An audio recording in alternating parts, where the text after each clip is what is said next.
В този ред на мисли, според теб, колко е важно боеца да има менеджер, как да намери този менеджер, как да разбере дали менеджера му е правилен или не, защото и с такива имахме достатъчно опит, нали, менеджери, които нямат никаква представа какво значи да менеджираш боец, включително също не четат договори неща, пък менеджират български бойци, тук имат претенции да...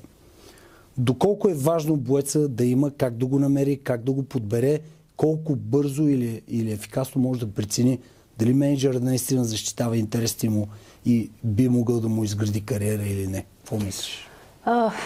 Така, за нашите географски ширини няколко хора определят себе си като менеджер. Така общо взето ще го нарека. Всеки, който е малко по-навътре в индустрията, може би знае кои са тези хора. Трудно е за българския боец да си намери менеджер, освен ако въпросния желаещ кандидат-менеджер не го потърси и не му предложи нещо.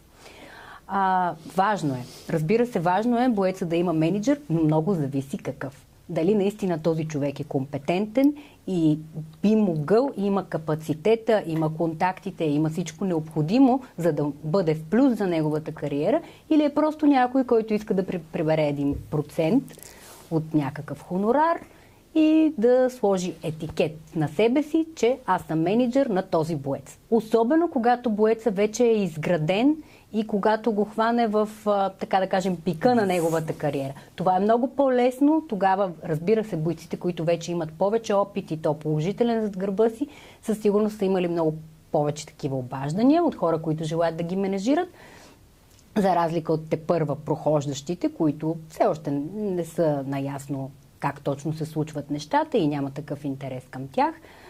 Това, което бих ги посъветвала, е да внимават, когато се съгласят някой човек да им бъде менеджер, те да четат внимателно договорите, които разписват, защото често се случва така да стоят година-две без мач, защото те са подписали с един менеджер, който реално не може да им осигури нищо.